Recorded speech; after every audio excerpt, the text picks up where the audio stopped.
जब भी हम भगवान को सच्चे मन से पुकारते हैं और उन्हें याद करते हैं, अच्छे कर्म करते हैं, तो भगवान हमारी सहायता करने किसी न किसी रूप में ज़रूर आते हैं। तो आज हम आपके लिए बहुत ही रोचक कहानी लेकर आए हैं। कृपया इस कहानी को सुनने से पहले हमारे चैनल को सब्सक्राइब, लाइक एंड शेयर ज़रूर करना। दोस्तों, एक बार की बात है, एक औरत अपने 2 साल के बेटे और अपने भाई के साथ गांव में रहती थी। उसके पति का देहांत हो गया था। इस कारण वह अपने बेटे के साथ अपने घर आ गई और अपने भाई के साथ खेत में काम करके गुजारा करने लगी। उसके बेटे का नाम शुक्रण था और उसका मामा उसको बहुत प्यार करता था। दोनों मामा भांजा एक दूसरे के साथ खेला करते थे। कुछ समय पश्चात उसका मामा काम की तलाश के लिए कहीं दूर चला गया और बहुत दिन बीत गए, लेकिन वह वापस नहीं आया। कुछ दिन शुक्रण अपनी माँ से पूछता रहा कि मेरा मामा कब आएगा। उसकी माँ उसको बताती कि वह बहुत जल्दी लौट आएंगे, वह पैसे कमाने के लिए गए हैं। लेकिन जब वह वापस नहीं लौटा तो शुक्रण बहुत परेशान रहने लगा। सारा दिन रोता रहता और बहुत उदास रहने लगा। उसकी माँ उसे ऐसा देखकर बहुत दुखी होती थी। एक तो उसे अपने भाई का दुख था कि पता नहीं उसका भाई जीवित भी है या नहीं, और ऊपर से उसका बेटा भी बहुत उदास रहता था। वह शिव की पूजा किया करती थी। तो उसने अपने बेटे से कहा कि बेटा, जब तक तुम्हारे मामा नहीं आते तुम शिव भगवान से बातें किया करो और उनको अपना मामा कहकर पुकारा करो। वह बच्चा बहुत भोला था और बहुत सच्चे दिल का था, तो वह ऐसे ही करने लगा, जिससे उसके मामा की याद उसे कम सताने लगी। और जब भी वह दुखी होता तो महादेव के सामने बातें किया करता था। एक बार उसकी माँ बहुत बीमार हो गई तो उनके घर पर खाने को कुछ नहीं था। तो वह छोटा सा बालक भोजन की तलाश में दूसरे गांव की तरफ चला गया। तो उसे रास्ते में एक सेब का पेड़ दिखाई दिया।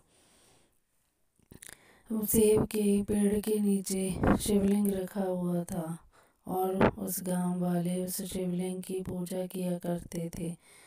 तो बच्चा जब सेब तोड़ने लगा तो उसका हाथ सेब तक नहीं पहुंचा। वह बार बार कोशिश करता रहा, लेकिन उससे सेब नहीं टूटी।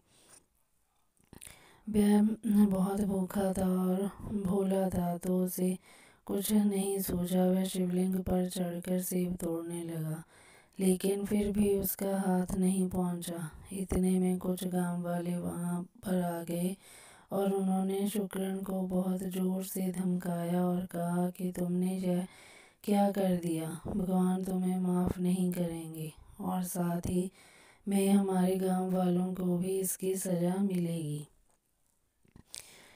तुम शिवलिंग के ऊपर क्यों चढ़ गए? लेकिन दोस्तों, वह बालक गर्मी की वजह से पसीने से लथपथ था।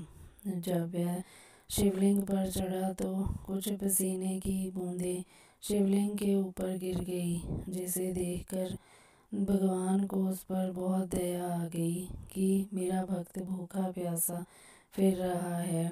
पसीने से कैसे भूखा प्यासा फिर रहा है? शुक्रण गांव वालों के चिल्लाने से बहुत डर गया और वह वहीं बैठकर रोने लगा।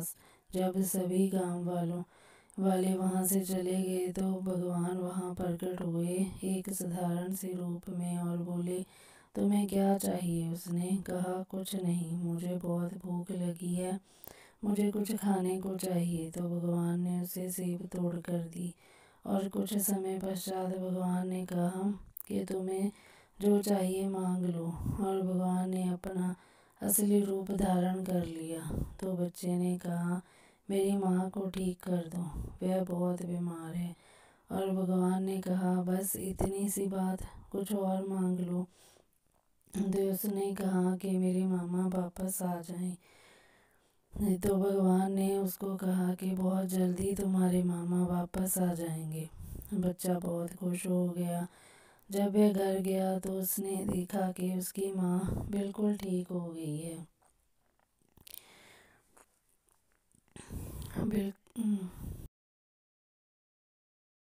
और उसने अपनी माँ को वह घटना बताई जो उसके साथ घटना घटी थी। उसने अपनी माँ को बताया कि भगवान ने मुझे सेब तोड़ कर दी और मुझे कहा कि तुम्हारे मामा जल्दी वापस आ जाएंगे। यह सुनकर एक बार तो उसकी माँ बहुत खुश हुई और फिर उसकी आंखों में आंसू आ गए कि एक भगवान तूने बच्चे को यह कैसा वादा कर दिया है।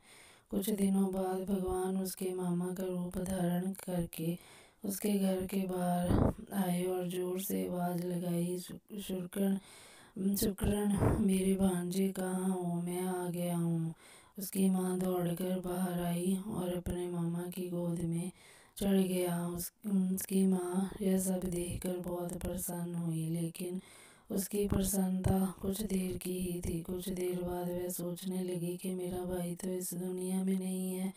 जब रात हो गई तो वह समझ गई कि यह मेरा भाई नहीं है, यह खुद भगवान उस का रूप धारण करके आए हैं। वह भगवान के पास जाकर उसके चरणों में बैठकर जोर जोर से रोने लगी।